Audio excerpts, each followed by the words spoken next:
You are 26 years old. You are sitting under the arena with a bowl of oil between your feet.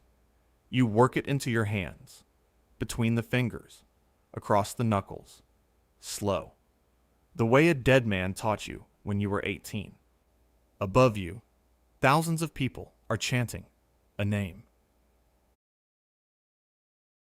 It is yours. Level 1. The Condemned. You are 17 years old. Nobody becomes a gladiator. You get made into one. It takes an afternoon. Maybe you were captured in a war. Maybe your father died owing money, and the men who came to collect took sons instead. Maybe a judge looked at you and said the arena instead of the mines, and called that mercy. However you got here, you are standing in a pen. There is a wooden tag on a cord around your neck. Somebody has rubbed oil on your shoulders, so you shine under the awning. The pen smells like 3 things. You will smell them for the rest of your life. Sweat, old straw, and cheap oil. The kind they rub on strangers to make them look worth buying. Men walk past and touch you.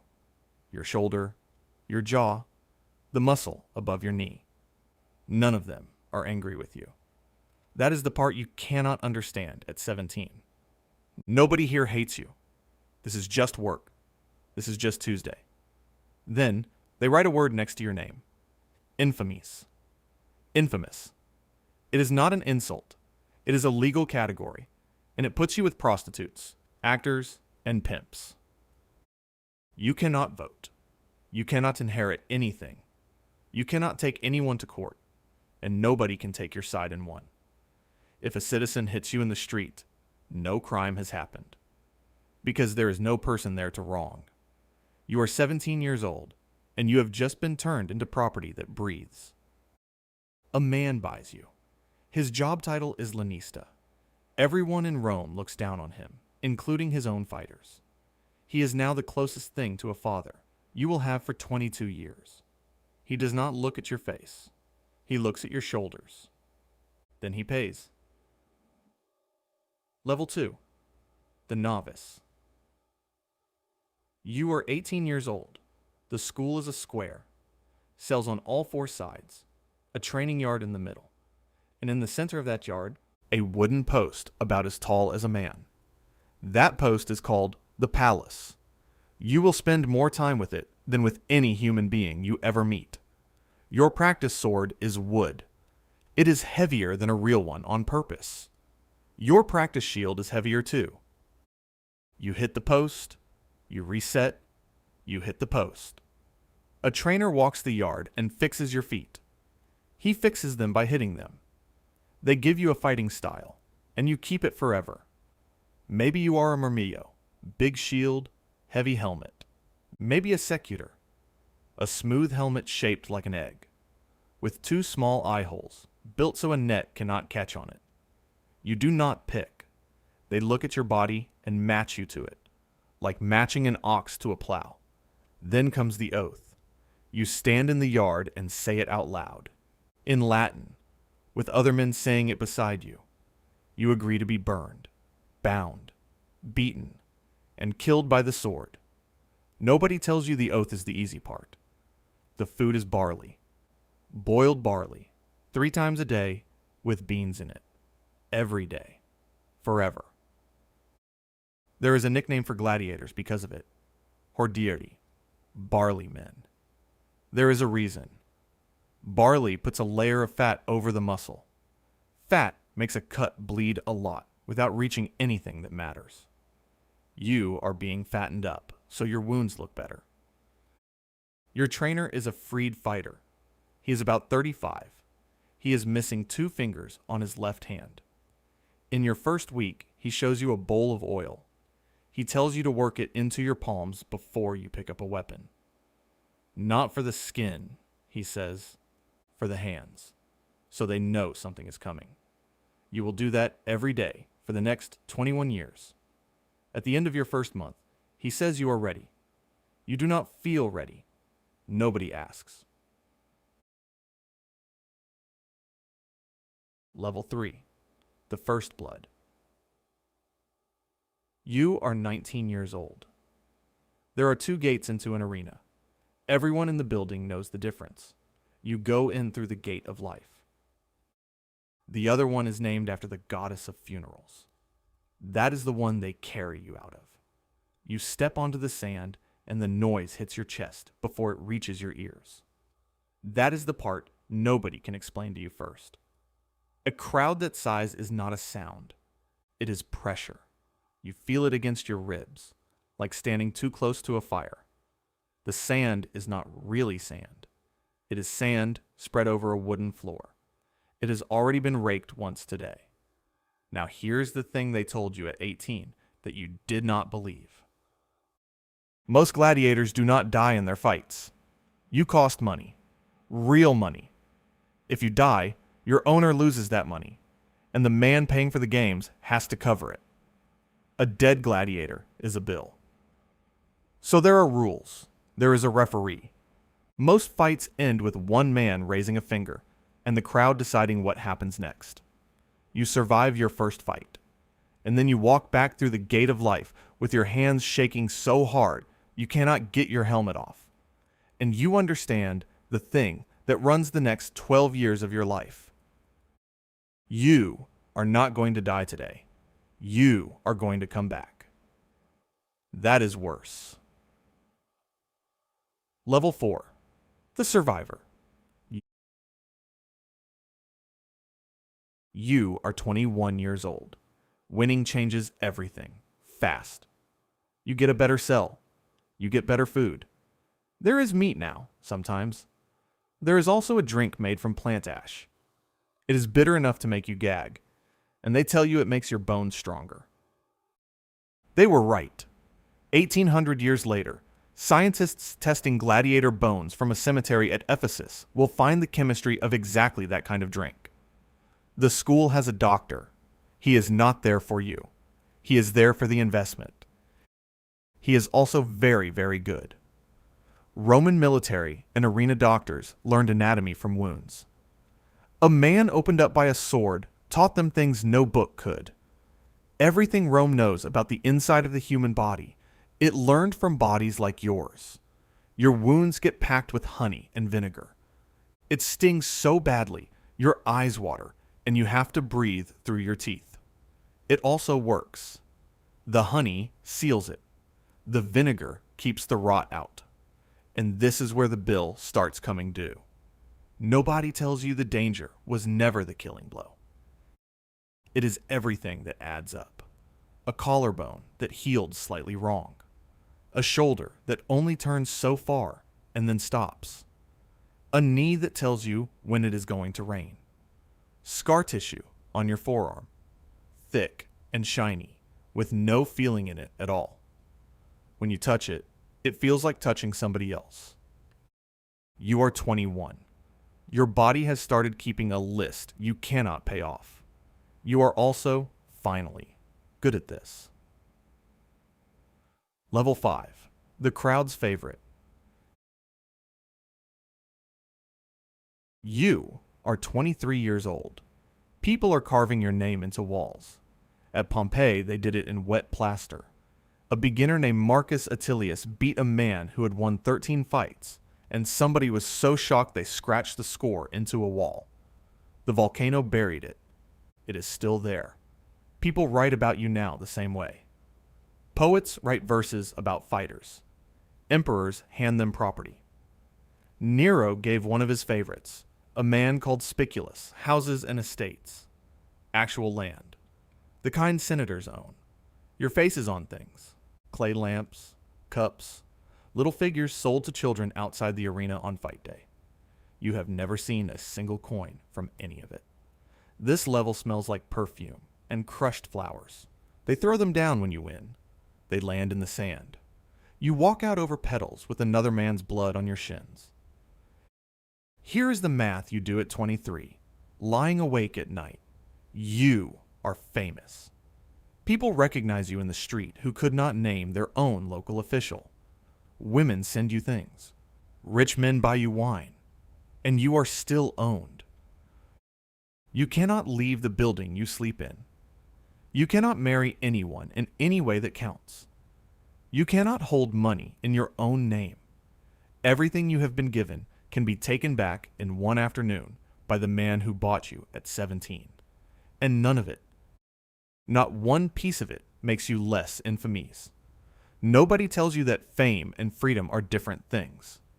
You figure that out alone at 23 in a nice cell with your name on the wall outside. Level 6. The Veteran. You are 26 years old. You are the last one left. Every school keeps a list. Somewhere there is a wall or a board or a wax tablet in the owner's office with your intake written on it. The men you swore the oath beside at 18. The one who showed you how to strap your arm guard. The one who could not stop laughing on the first night and got beaten for it and laughed harder. You go and look at that list sometimes. There is no reason to. You do it anyway. You are the only name on your line with nothing written after it. Let me tell you about a fighter named Flamma. He was Syrian. He fought as a secular. Smooth helmet.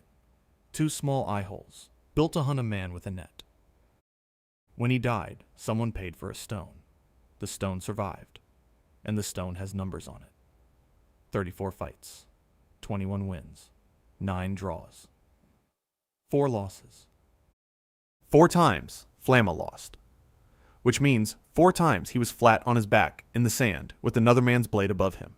And 4 times, a crowd of strangers decided to let him get up. Then he walked out.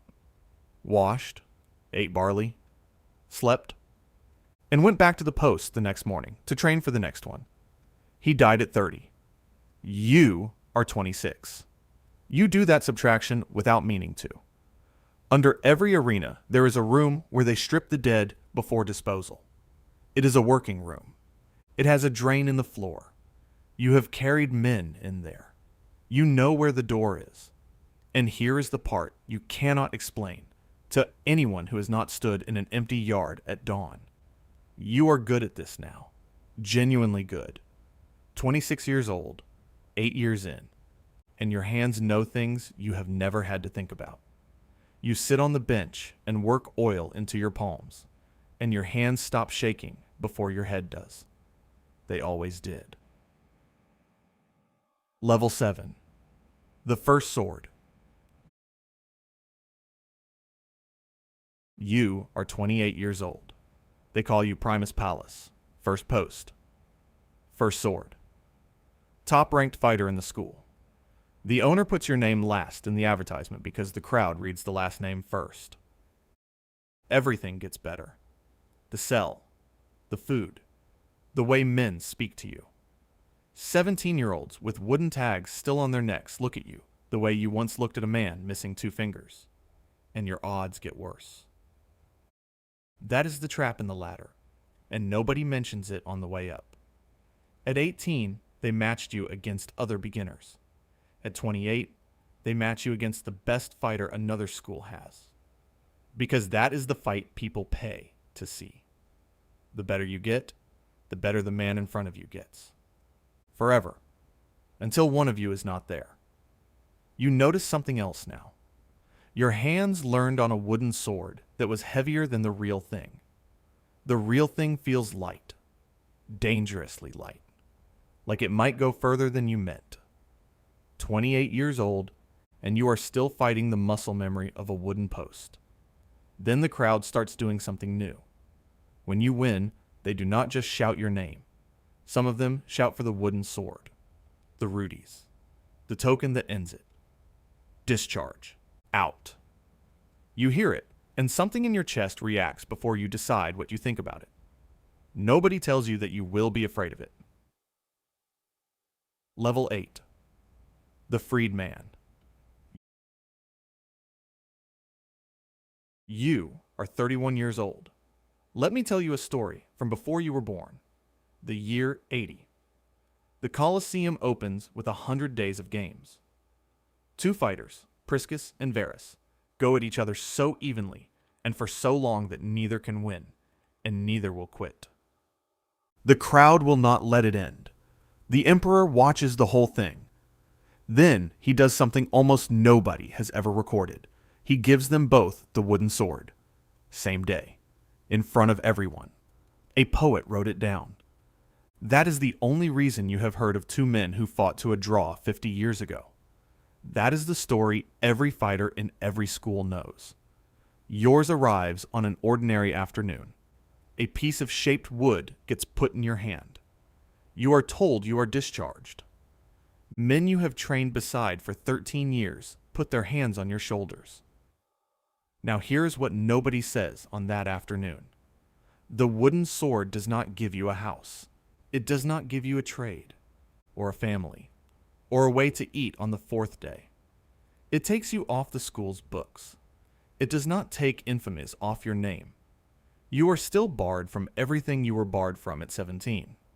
You have been fed, housed, and told where to stand since you were a boy. You are 31 years old, and you own a piece of wood. A lot of freed gladiators went straight back in. They fought for fees, as free agents, because the arena was the only market that had ever put a price on them. You take a job at a school instead.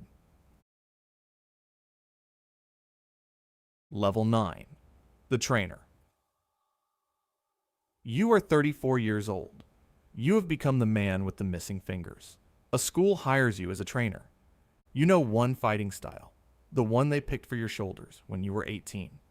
So that is the one you teach, all day, to boys who show up at the gate smelling like the auction pen. Sweat, straw, cheap oil. The sound of your life now is wooden swords hitting a post. It comes up from the yard from first light until the heat stops it. You hear it in your sleep. You are extremely good at this. That is not bragging. That is the accusation. Within a week of a new group arriving, you can tell from how a boy carries his weight, from whether he flinches on the way back instead of on the way in, from something in how he holds his chin. You know which of these 17-year-olds will not see 19, and you train them anyway, carefully, properly, as well as you possibly can. Because what else is there? Train them badly? Stand in the yard and tell a boy who has already sworn the oath and already been bought that he should not bother. So you work the ones you have doubts about harder than anyone. Some of them live because of it. You never find out which ones. You show a boy the bowl of oil. You put his hands in it. Not for the skin, you tell him, for the hands. So they know something is coming. He does it wrong. Everyone does it first. You are 34 years old. You have outlived nearly every man you ever knew. And the only thing you have to pass on is how to get your hands ready for a weapon. Level 10. The name on the stone. You are 39 years old. That is remarkable. And you are dying of something completely unremarkable. Not in the sand. Not through the funeral gate. In a room. Slowly. The way ordinary people die. From an old wound that never fully closed. Or a winter that got into your chest. Or just a body that got asked for too much for too long. Somebody will pay for a stone. That is one thing about gladiators. They had burial clubs. Men paid in from their winnings so that whoever went first would not end up in a pit. The stones survive all over the empire because of it.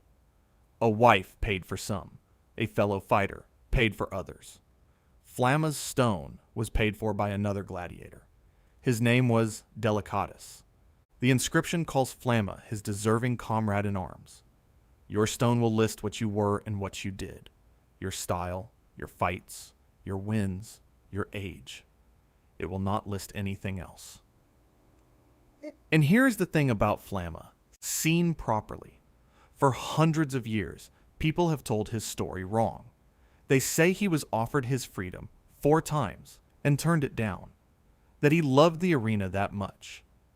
The stone does not say that. Not one word of it. What the stone says is that 4 times he lost, and 4 times he was spared. Think about what that actually means. He did not survive those 4 fights because he won them. He lost them. He survived because a crowd of strangers liked him enough to let him live. 4 separate times, thousands of people who had never met him voted on whether he would see the next morning. That was his real skill, not the sword, not the 21 wins. He knew how to lose in a way that made people want to keep him. That is what the whole ladder was. Not the fighting, not the fame, not the wooden sword. 10 levels of learning how to make strangers decide you were worth keeping alive. And when he finally died, Rome did not pay for his stone. The empire that made him famous put his face on lamps and sold him to children, paid nothing. Another gladiator did. Somewhere south of Rome, right now, there is a boy in a pen with a wooden tag around his neck. He is 17. Somebody has oiled his shoulders so he shines under the awning. Men are walking past and touching his arms. None of them are angry with him. It is just Tuesday.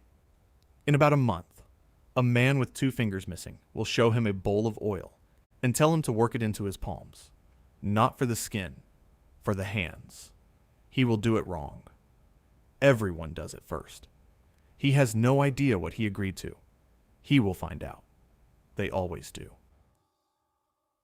10 ranks, 22 years, and a crowd of strangers holding the whole thing. The dread begins again.